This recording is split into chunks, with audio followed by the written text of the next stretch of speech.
he wasn't the first one to do it, but just to have that be part of it, that people realize that, hey, I can get to kids, I can get to those who've been marginalized through sport. That's a great thing. And by the way, sport's fun. At its very, very core, there's something positive and fun about it. So seeing that develop was something that I found to be really encouraging and wanted to know more about. And that's partly, in doing the newsletters, keeping an eye out for folks who do that. And again, they're doing it in Haiti, they're doing it, in Puerto Rico, where unfortunately with the hurricane. So, people go where the need where the need is, thankfully, and those people I have tremendous, admiration for.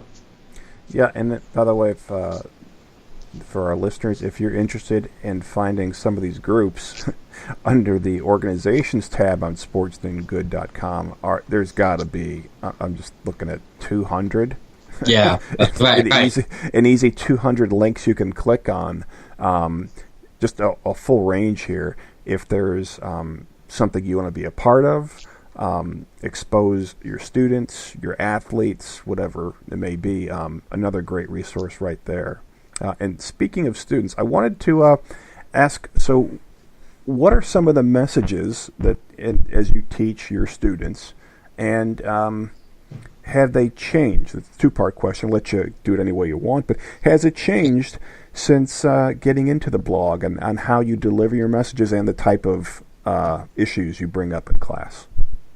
I think so. I personally don't teach a class that I'm in the sport management area, but I don't teach a sport and development class. There's some of those types of classes, sport ethics. I've been contacted by faculty around the country that use the newsletter in class, and it's been in an ethics context or leadership context, nonprofit management. So the content itself has been incorporated in some areas. But for me, I'll talk about, I teach an upper level class called Current Topics in Sport. And one of the topics is, and I said, is sport for development or sport and social responsibility. And not only because I think it's important, but this is legitimately where opportunities are coming up for jobs. And that, I think, is my sort of main responsibility is to educate the student, but to get them ready to make a contribution. And if more teams are adding to the community relations department, if more organizations are developing, if more corporations are looking at it, that they want to have like a Nike, have a foundation and put money into that. These are all really legitimate jobs that I would like to, at least my students, to think about, because not everyone is going to believe me. 32 people will be a NFL president, and I'm not saying to give up on that dream, but there's a lot of good going on, and more, I think, people in those higher level positions are recognizing that doing good is really good for business. So, in talking about them, I'm talking about this area. I do it because I think that's where we're seeing emergence of opportunity, and that's really what is I think important for our students to keep in mind. So I'll bring it up in that context. I certainly, when I talk to students about their interest in internships, that say, hey, think about organizations like that, because if you're a sport management student, hopefully you're developing the skills and knowledge that will benefit, especially nonprofits who, the key challenge for almost any nonprofit, even a right to play, is resources. So, do you have financial resources? Do you have expertise? And if you're a sport management student, hopefully you're developing the expertise that could be beneficial to a nonprofit, say when it comes to marketing. So you can contribute, you can make a difference even while you're still in school. So I feel I'm more, I come with a sort of more developed toolkit when I'm dealing with students and colleagues. So yeah, I certainly see it's something continuing. And how long have you been teaching, being a professor? Yeah, I've been at Farmingdale since 2010, and it's been basically, that's when the program started as a full-fledged major, and we have over 200 students in the field, and Yeah, no, I think it's a really good environment for me to be in. I think a lot of, students are interested in this area. I know when we talked about in this current topics class, we watched the 30 for 30 film about Terry Fox from Canada in the 80s. And and then we talked about what's going on currently in the sport for development, sport social responsibility area. But most of the students were like, I never knew who this Terry Fox was. And it really got them interested that, someone was willing to, or was trying to run across Canada and doing it before, the internet and before social media. I mean, he had to literally run and have people come out and see him to build awareness of it. And over time, it did garner a lot of public attention as well. So it really was, I had fun talking about it in class. And I know direct feedback I got from students was the fact that they thought they found this to be an interesting area. Yeah, and over these 10 years, have you seen, and I hate to say the millennials are getting old now because the centennials are behind them. But, right. But have you seen changes in, again, the interest in social entrepreneurship, but not thinking that that's living in a hut and being denied the comforts and the good things of life. Right. Have I seen sort of a change in the students or just overall? Just in the students as they're coming in. Is this something that they're more aware of? I mean, I know what the articles telling millennials think and centennials think, and sometimes it's accurate with those I work with. But I'm curious from your perspective when they're in that environment, of really having active minds. Right. How has been their outlook on social entrepreneurship?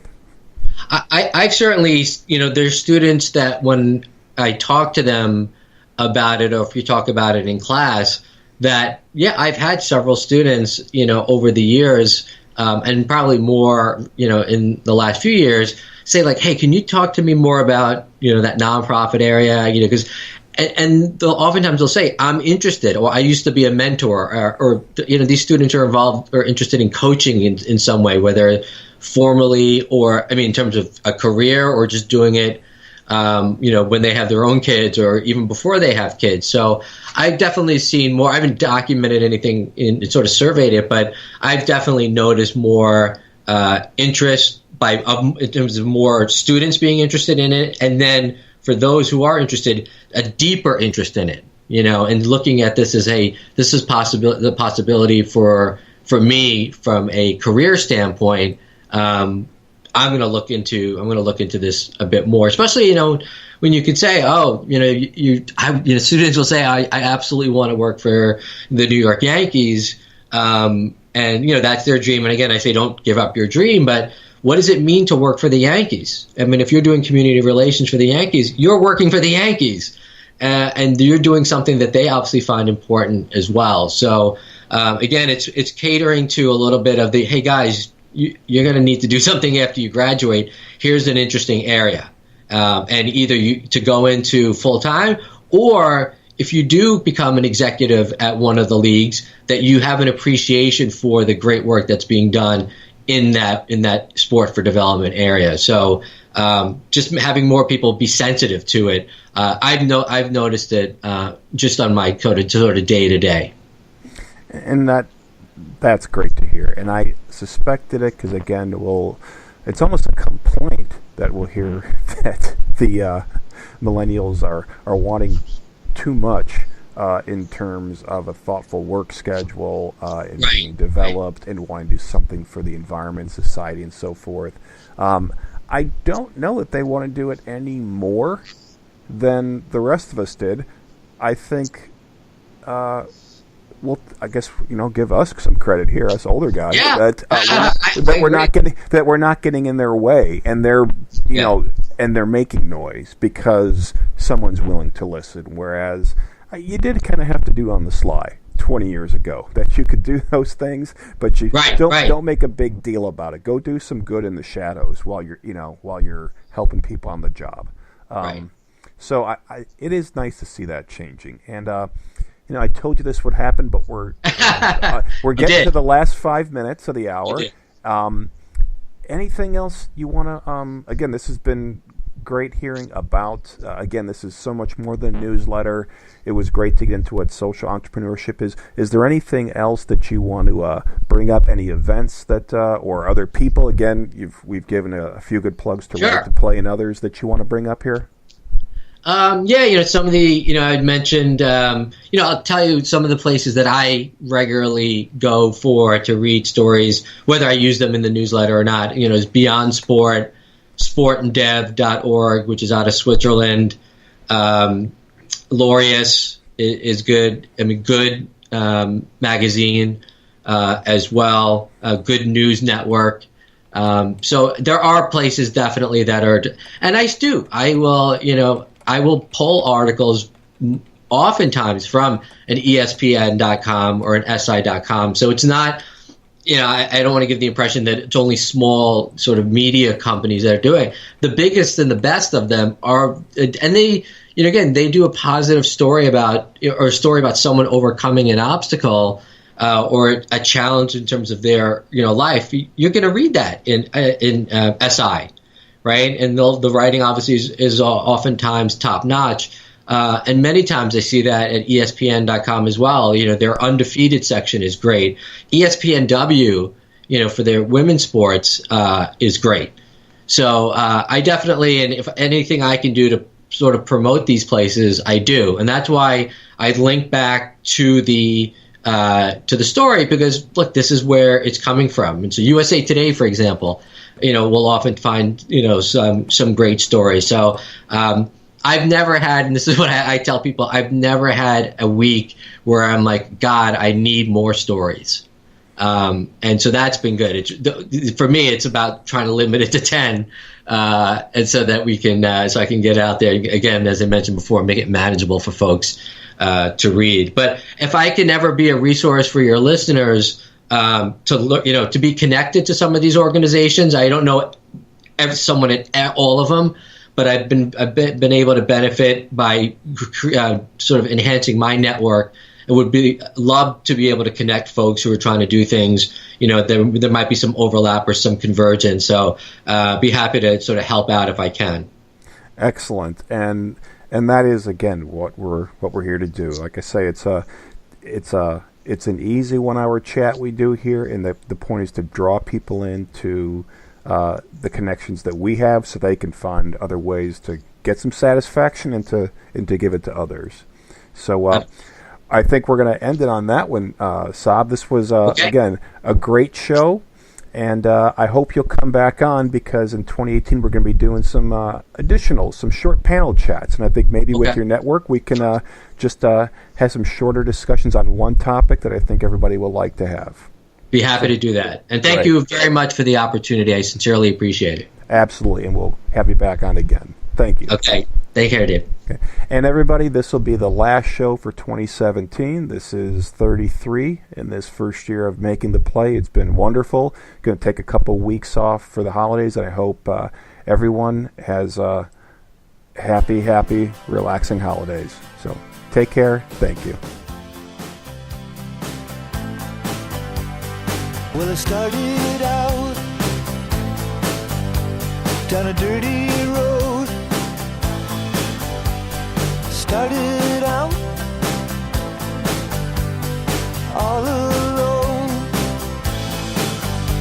I'm learning to fly, but I ain't got wings. Coming down is the hardest thing. So I've started out for God knows where. I guess I'll know when I get there.